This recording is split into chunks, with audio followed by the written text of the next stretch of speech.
What's up, everybody? You're watching B-Boy 45. My name is Chris, hanging down here in the Seacrest studio with my girl, Maya. Maya, how you doing today? Good. Now, today, we've done this intro a handful of times, especially recently. You're on a roll, my friend. Why, tell us, is today a very, very special day? Because Dulé is... Well, he's here. He's here! Hey! That's awesome. There he is. In the house. Man, thanks for joining us. My girl, Maya. Take it away. Okay, so since Halloween was just yesterday, did you have a good Halloween? I did have a good Halloween. I'm working on a new show called Black Monday, which is on Showtime, which I think might be too grown for you. So maybe your parents can watch it, but not you. At least not yet. But I was working there yesterday. So my wife, Jasmine, and my daughter, Kennedy, and my newborn son, Levi, who was 5 months old, they went out trick-or-treating yesterday. And Levi was dressed up as Jack from The Incredibles. Oh, Nice. I think I posted a picture on Instagram from his outfit yesterday. So I did get a chance to FaceTime, though. See, that's why technology is good, because the same way I'm using Skype to talk to you, I was able to use FaceTime to see him go up to a door or be carried to the door to get his first little bit of candy, his first Halloween. But he didn't go interdimensional on you, right? Interdimensional? No, he did not. Good. No. Okay, good. so do you have a favorite Halloween memory? A favorite brand of what? Halloween memory? Ooh. Really, I guess for me, it probably is back in elementary school. And I had to, we were doing like this like march around, like this little parade, Halloween parade, and I forgot to actually get a costume together. And then like the night before, my dad helped me put together an outfit, and I was as if I was like a ragamuffin, and I had on some old shirt and a hat, and I put some shoe polish all over the jeans to dirty them up. The jeans were a little too big because they were my dad's jeans. I was thinking about it the other day. I was like, for some reason it came to my head, and I was able to do the little parade that we had at the school, and it has stuck with me all these years. So I guess that has to be my favorite one. Nice. And I think because we didn't really, it wasn't so planned. We had to make it happen at the last minute, and I think that's what was enjoyable. Just me and my dad going in the closet, figuring out what in the world could I be. Cool. So who or what inspired you to start acting? To start acting, I was going to a dance school in New Jersey called Marie Wiley School of Dance. And then at the age of 9, I auditioned for this musical theater show called The Tap Dance Kid. I auditioned, and the next thing I know, I got it. So I was doing acting, singing, and dancing on a Broadway stage. And like that experience, I guess, exposed me to the arts and showed me how much I enjoyed it. So from there, I just kept doing it through my teenage years. And once I got to adulthood, really, I was in college, I had to make a decision of, did I want to go and get a business finance degree, or did I want to pursue the arts? And for me, when I took my time and thought about it, I said, you know what? I want to pursue the arts. And really, because on that tour that I did at the age of 10, that show I was doing, it was with a gentleman by the name of Harold Nicholas of this tap duo called the Nicholas Brothers, which back in the 1930s, they did all these black and white dance films. Oh. And then also during that time, I met Gregory Hines, who was a phenomenal tap dancer, singer, and actor. And being that they both were tap dancers who I saw acting, I realized that if they could do it, why can't I? So they were my main two inspirations of even believing that I could and then pursuing a career in the arts. Oh, cool. It's awesome, man. Yeah. So you had your first starring role on Broadway's Bringing the Noise, Bringing the Funk when you were still in college. Me. Bless you. Thank you.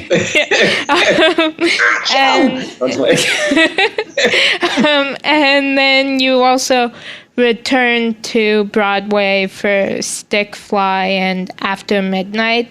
What was that experience like for like your first Broadway show? And I love it. I mean, actually, Bringing Noise was actually my third Broadway show, but my first starring, like first time that I was actually in the original cast and a part of, like, the main part of the show. I understudied Savion Glover in The Tap Dance Kid when I was 10 years old. And then I joined this show called Black and Blue when I was about 15, which was another musical review. But for me, going and doing Bringing Noise, Stick Fly, and After Midnight, it's a coming home for me, because being that I started so young in theater, and that was the genesis or the beginning of me getting into this crazy career called show business. Anytime I get to go back to the theater, especially in New York, it really is a homecoming. I love the stage. I love the challenge of it. I love the reward of it because the audience is right there. So it's an interaction that's unedited, that there's no, there's no editor or no filmmaker that's taking your performance and making it something different. It's really what you're delivering, and you get the feedback right then. So I mean, I love the stage. I will hope I can get a chance to do more of the stage, and I guess that's my final answer, and I'm sticking with it. Cool. So, do you have any plans to return to Broadway again? I'm hoping to. I mean, this year I did a show here in LA called Lights Out, Nat King Cole. It was at the Geffen Playhouse, where I played Nat King Cole, and it was a musical. There's talk of it going to New York. You know, getting shows to the Broadway stage is always it's a tenuous process. It's a long process to get there. So hopefully it will make its way, but that is my hope, is that in the next few years I can end up on Broadway in Lights Out, Nat King Cole. Oh, cool. Mm-hmm. So what is the hardest part of live theater? I would say the fact that it's live. There are no takebacks, and you have to do it. You have to give it your all each and every time. If you mess up, you got to figure it out right there. There is no one to turn to say, okay, can we do that over? And also, if you did a great performance the day before, or the previous show was a great performance, no one who's sitting in the seat now cares. They don't care that, you sang that song really good last week, huh? Well, I'm here now. And if you sang a song really bad last week, they still don't care, because they're there now. You have to deliver each and every time that you step up on that stage. So that's, I think, one of the most challenging things and the most rewarding things at the same time. So you starred on The West Wing, and I'm gonna show you something too. Since we're here in my little room here, I'm gonna show you something. Hold on. Hold on. We get some sort of scoop. What is this? Oh, that's cool. This is from the set of The West Wing, and this was outside of Charlie's office, which is the outer office of this is when I was this special assistant. So this is when Charlie had his own office in The West Wing. Charlie Young. The last day of filming, I took it from the set. I may have taken it from the set. I may not have taken it from the set. This may be the real thing, and it may not be the real thing. It's a copy.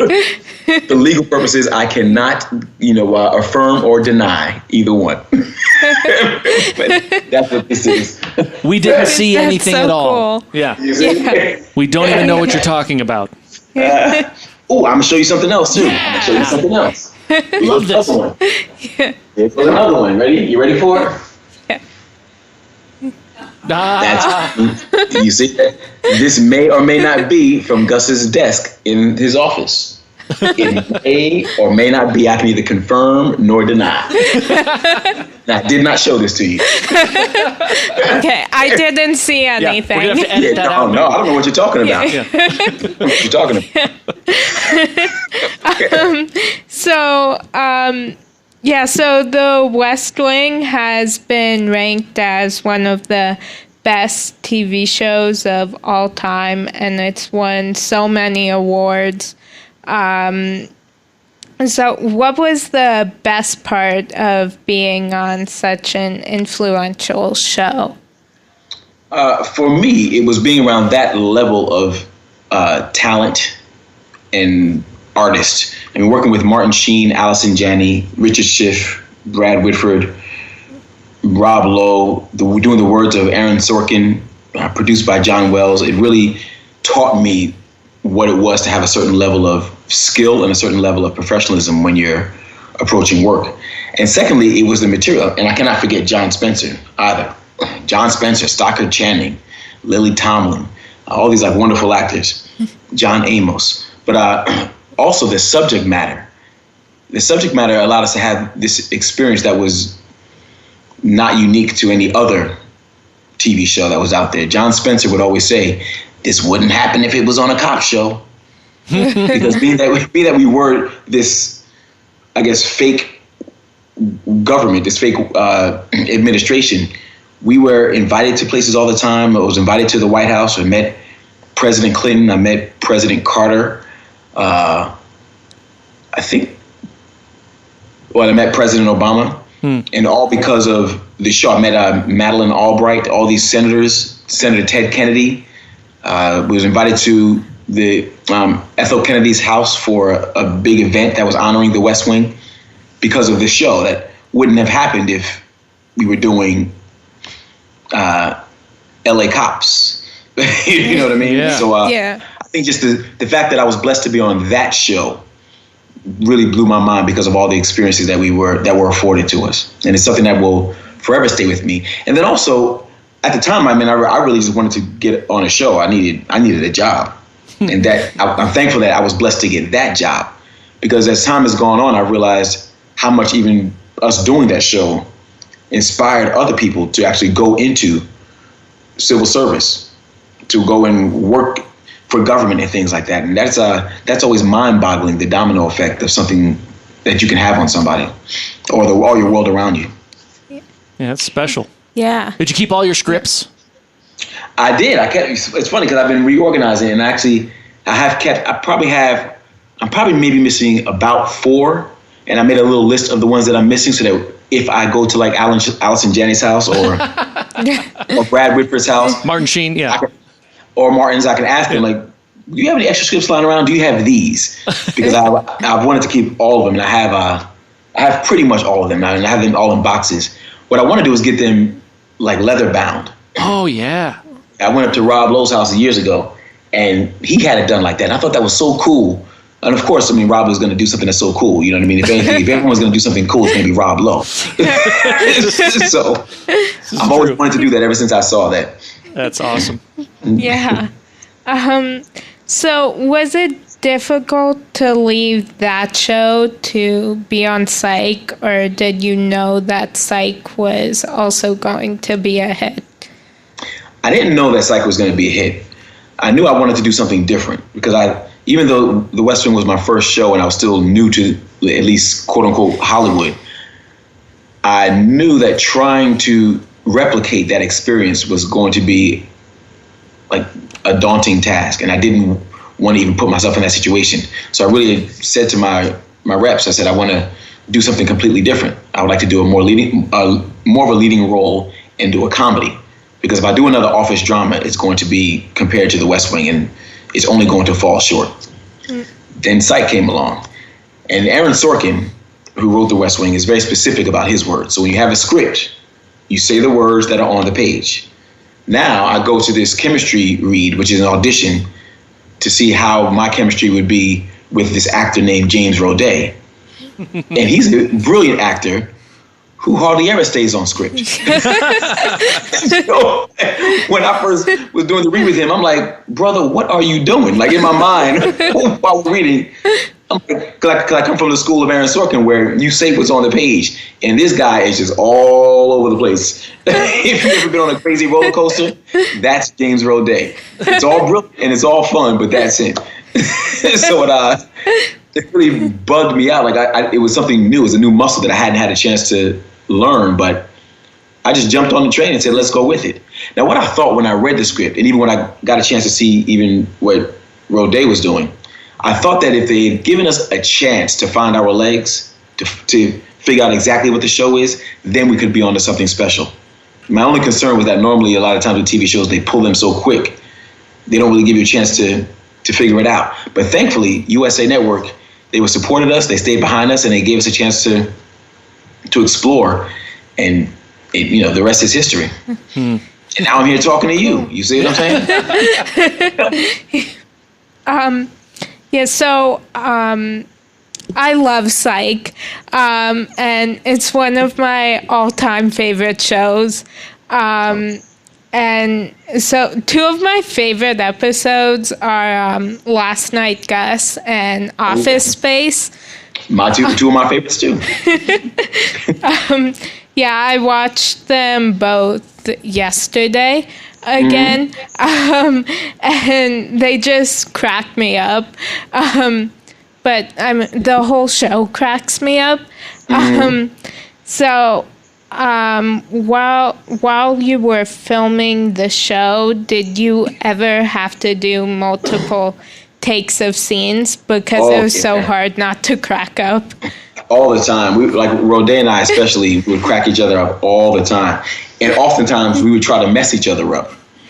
Just like we really used to just like, it would boggle our mind because we would say, we're getting paid to do this. And like Rodé and I would come to work every day just trying to laugh all day long, seeing how stupid we can be and how much fun can we have.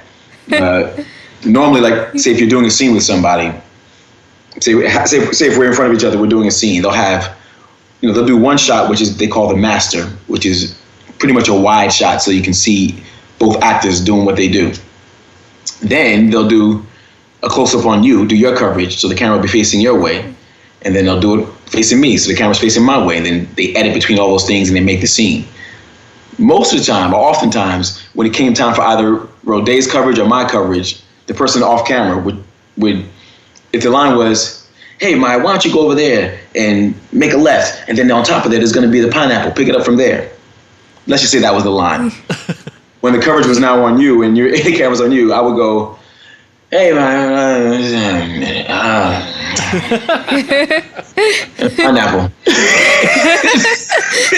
Just to see if I can mess him up. And he would do the same thing to me. So it was always a challenge of, can we get through it without messing each other up? And there was even sometimes where we'd be right in the middle of the scene and I just would walk. I would just walk away. just because we were idiots. We were idiots. And it's funny, in the Psych movie 2, there were some scenes that happened in there that really cracked us up, that was hard for us to get through. They're very hard for us to get through. But that's the joy of working with Rodé and working with Maggie and Tim and Jasmine now, who has joined the Psych family. We just go there and we have a good time. Cool. Yeah, I'm so excited for the second movie. So speaking of Psych, the movie, that's one of my favorite movies. And there was one time, I think I watched it like every day for like 3 weeks. Oh, wow. Yeah, don't judge me. You're my hero. You see what I'm saying?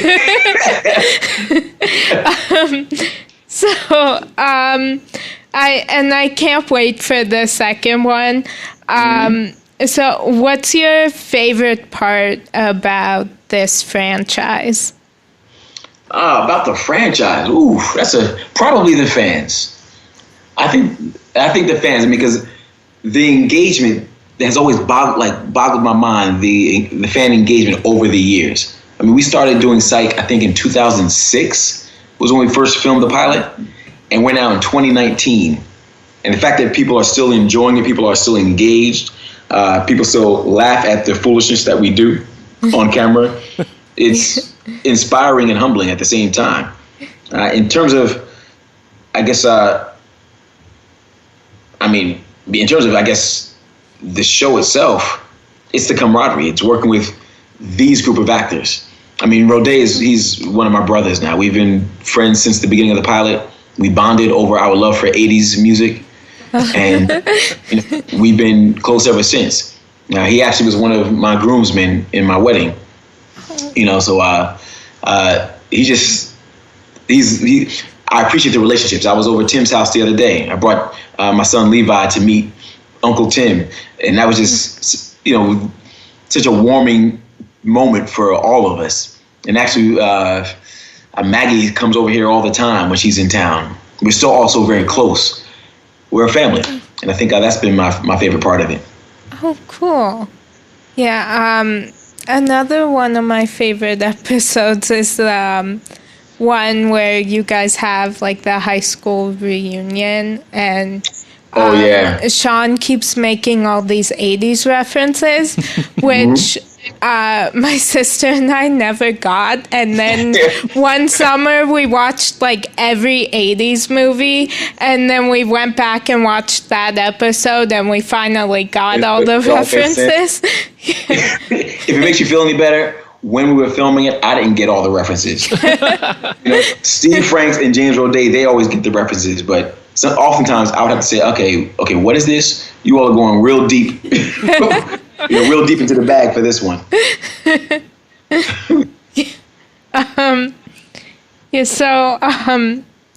I think I've kind of already said this, but Gus is hilarious. And are there any similarities between you and him? I think we're both loyal to our friends. I think we both like to eat. I think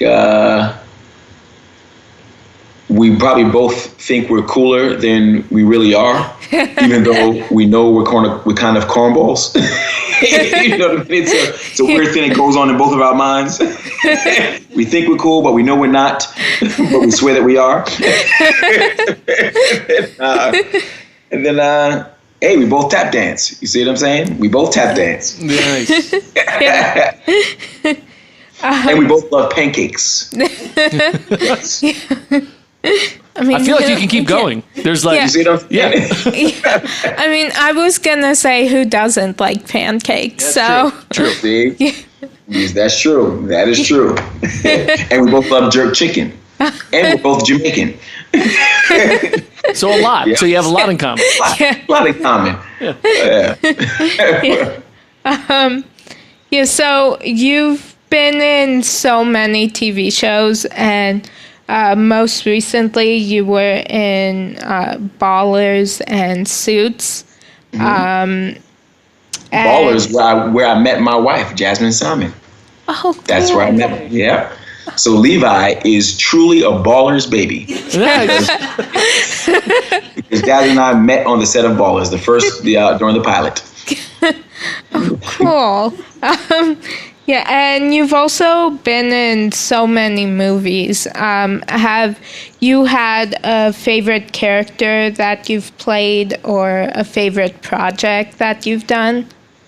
I mean, the two that are still closest to my heart would be Psych and The West Wing. I think because those have ran the longest, and I've been able to live with those characters for the longest. My standard answer normally is my favorite character is the next one. Because I look forward to what's next. I look forward to the challenge of what tomorrow brings, and the joy of what tomorrow brings. So when a new character comes along, or a new job comes along, I start the process all over again. Okay, who is this guy? What makes this guy tick? How does he walk? How does he talk? What things goes on in his mind? I enjoy the process of creating a character, and I enjoy the process of even being a little scared about creating a character. So that's why I would say the next one. But if I had to look back on yesterday, I still would say Gus and Charlie are my two favorites. Oh, cool. I mean, I'm not mad though at Preston Harrison from She's All That. He had a nice little afro. I wasn't mad at that. How could you be? Even though, and Sam the Onion Man, even though he didn't say much, he said it great when he did say it. He didn't have a big vocabulary, but he had 3 words he loved to say. Nice. I can pick that.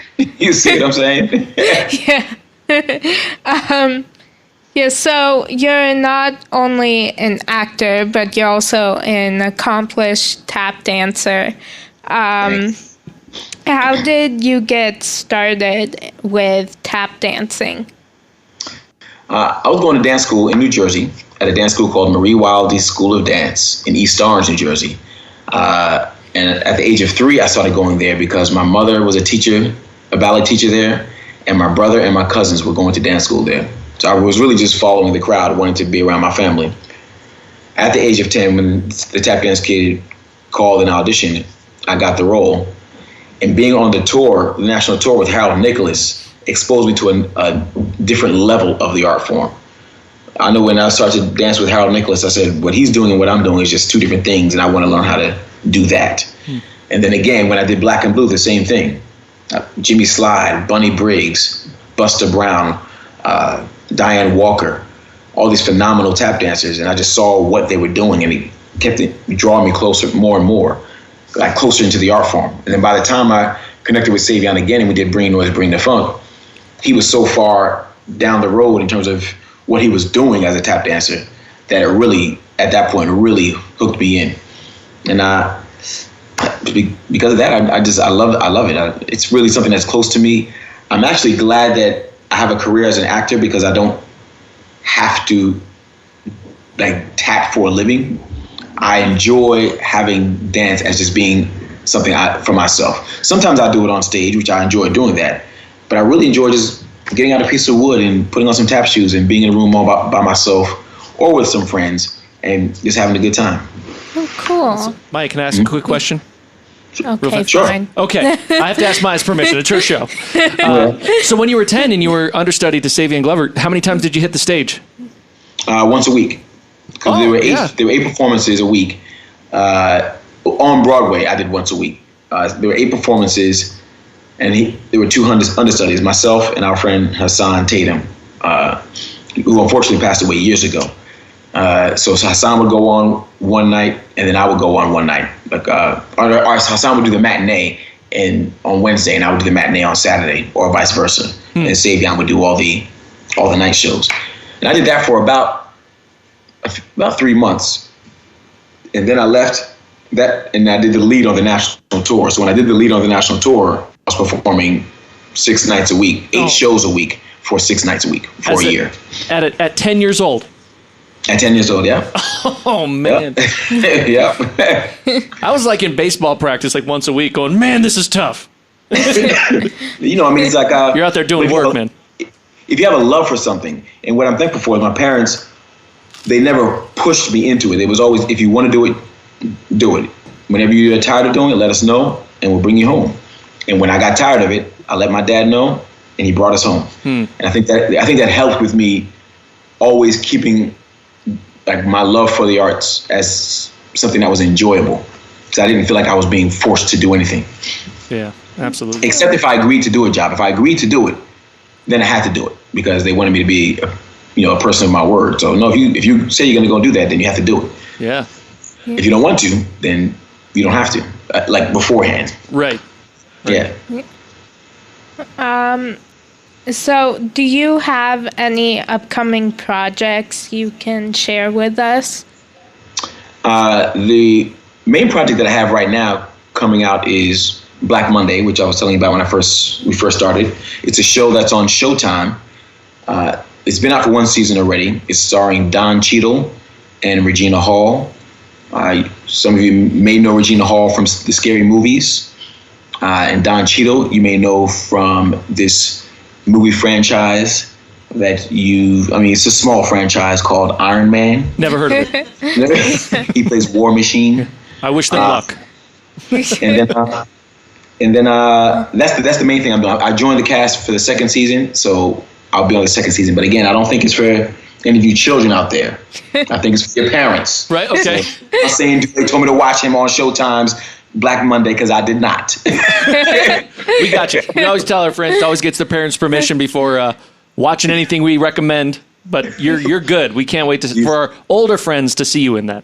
Exactly. I appreciate it. But then I just also, a couple weeks ago, was at the Kennedy Center. I performed at the Kennedy Center with the National Symphony Orchestra. Oh. And it was for Nat King Cole's 100th birthday. Or what would have been his 100th birthday. And we performed a bunch of his songs, and I tap danced to some songs also. And it was a very memorable experience. I mean, being at the concert hall at the Kennedy Center with the National Symphony Orchestra on the stage with me was pretty daunting. I was like, what in the world am I doing here? Yeah. But in the end, it was very fun and a memorable experience. That's incredible. Yeah. And then we'll have to see what comes next. That's always the joy about show business. We're always like a traveling circus act. So, you do the gig for a while, then it ends, and you go and you look for something else that's interesting, that's fun. And the thing I've learned is that there's always something coming, so you just have to walk through the door. Like, life is always like that. You have to keep taking the steps forward. Even though you don't know what the outcome is going to be, you have to keep pressing forward. And that's how I try to approach things. Oh, cool. So I know something's coming besides Black Monday. I don't know what it is yet. Great outlook right there. Yeah.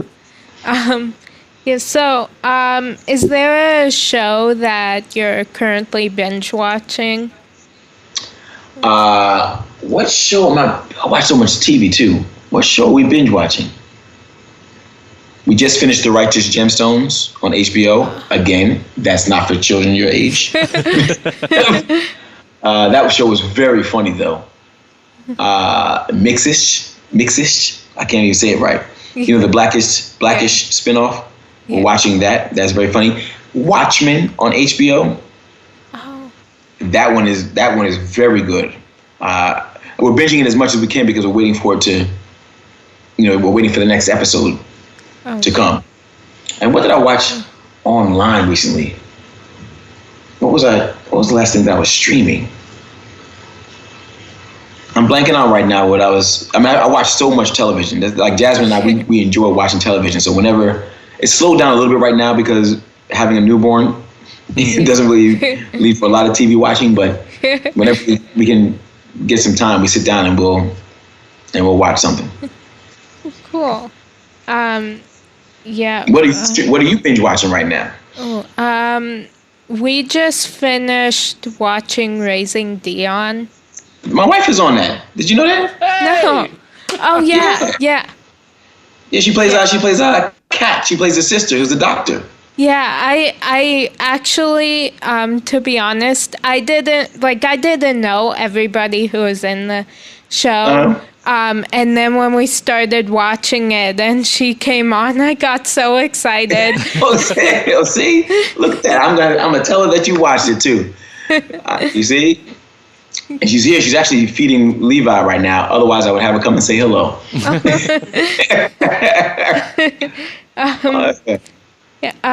So what is your biggest pet peeve? My biggest pet peeve. My biggest pet peeve is if you go to a restaurant and you eat.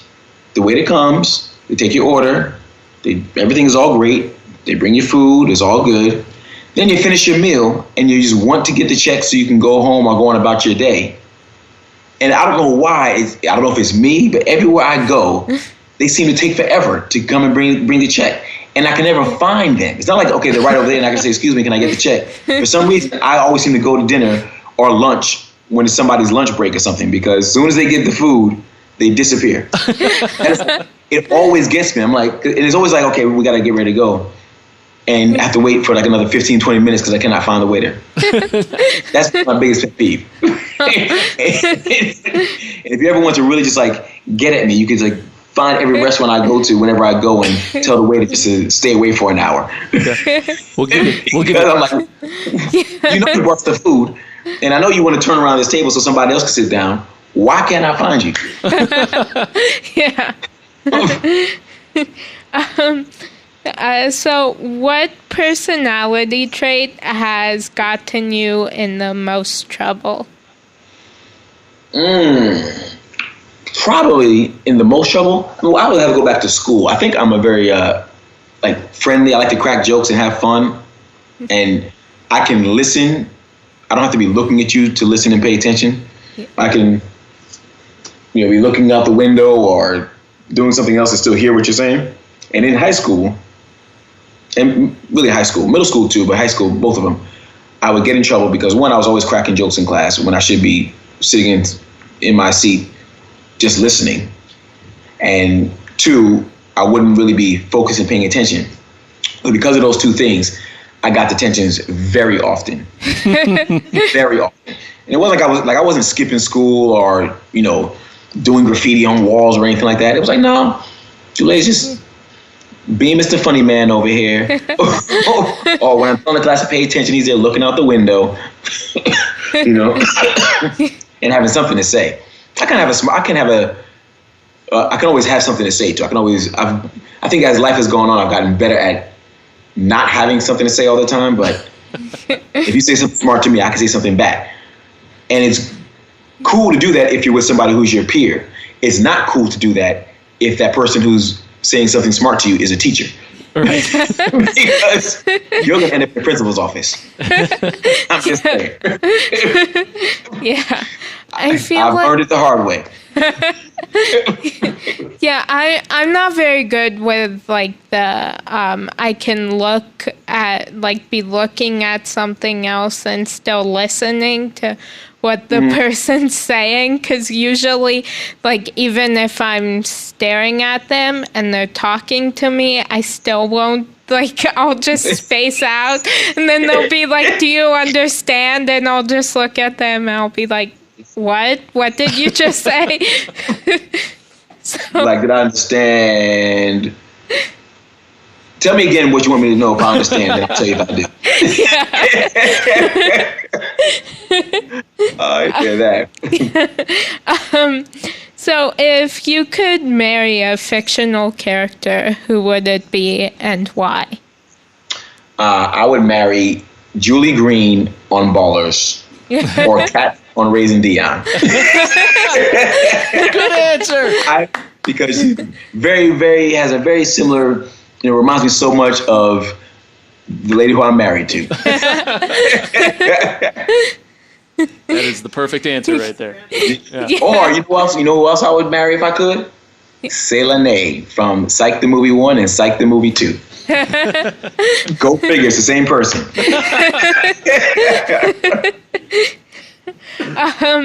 So who would play you in a movie of your life? Ooh, who would play me in a movie of my life? James Roday. Yeah, I think James Roday maybe would write it, and maybe Jaleel White would play me, and I would have a blast watching him tap dance. Yes. Yeah. Well, I was gonna say, if James Roday plays you, then you have to play him in a movie of his life. You see what I'm saying? Yeah. And I think he probably has a better impression of me than I do of him.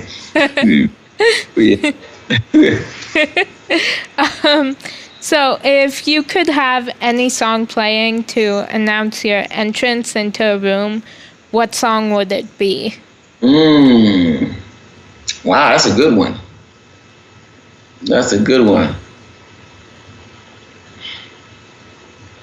That is a good one. You know what? It's a song that you all probably do not know, but it's a song called Here I Come by Dennis Brown, who is a Jamaican reggae artist. And he had a song years ago that said, Here I Come, and it goes, here I come with love and not hate. Surely goodness and mercy shall follow I all the days of my life. That would be it. Nice. Yeah. Great. Yeah. We're going to sample that and remix it and send it to you, okay? Yeah. I appreciate it. So what terrible movie do you secretly love? Ooh, what terrible movie do I secretly love? That's a good question. That's a good question. You stumping me with some of these questions. I'm like, what movie did I see that was really terrible? Yeah, that's not one you really have a standard answer to, right? Yeah, no. I'm just like, what movie did I see that was really terrible that I really loved? And I'm going to drop the ball because I'm completely blanking out. I'm like, what did I see that I did not like, but I really did love? Or like everybody else says, oh, that's not a good movie, but deep down you're like, actually, I kind of like it. Like, I liked it. Yeah. You know what? I'm sorry that I don't have an answer for you. All right. Okay. A reason to come back for I'm just like, I don't have an answer. Off the top of my head, I don't have an answer. I know as soon as we get off to, I'm like, oh, that was the one. But I am completely blanking out. You have to follow up with Maya, and we'll get into her next show. Okay. Say it again? I say you just follow up with Maya with an email or something, and then we'll get it into her next show. Sounds like a plan. Yeah. It sounds like a plan. So when you're having a bad day, what do you do to make yourself feel better? You know what? I'm going to say this movie because I always like taking digs at my friend and brother, James Roday. So I'm going to say The Dukes of Hazzard. The Dukes of Hazzard. There you go. Especially that guy with that crazy mustache in the movie. It's awesome. All right, so we got the answer. Dukes of Hazzard. Yeah. So, do you have a motto or quotation that you live by? I say a few different things. I say, stay encouraged. Later will be greater. That's one of my mottos. I say, dare to dream, because sometimes dreams really do come true. And those are the main two. And talking to you just now, I kind of realize how they are all connected. Now, I did say those things. Those are like my three little. Nice. Yeah. So my last question for you is, who do you consider to be a real life superhero and why? Oh, who do I consider to be a real life superhero and why? I would say Jasmine Simon. I know her journey. I know what she has accomplished in this life and to get to this moment in life. And then through it all to be as beautiful, as kind, as loving as she is pretty awesome to me. And she has birthed two of our beautiful children. And that is a very miraculous thing that anyone can take ingredients and make life. It is I think so. I say Jasmine Simon and all women who are like Jasmine Simon, because I just think it's awesome when people can go through what they go through but still maintain a joyous spirit. I think it's all inspiring for me. So good. Yeah. That is awesome. I was going to say good answer. Thank you. Thank you very much. Well, thank you so much for calling in. I'm just it hasn't fully sunken in yet. I'm just still kind of sitting here just starstruck. So I think after in an hour, I'll start kind of coming to. Well, I'm glad we were able to work it out and make it happen. For us to have this conversation, it was a very lovely conversation. I enjoyed myself. Awesome. Yeah. Well, dude, thanks for spending so much time with us. That was great. My pleasure. Good luck to you. And what's next? Everybody out there who's listening, stay encouraged. Later will be greater. So good. Yeah. All right, my friend. We'll talk to you soon, okay? Always love. And guess what else? Suck it! Peace. All right.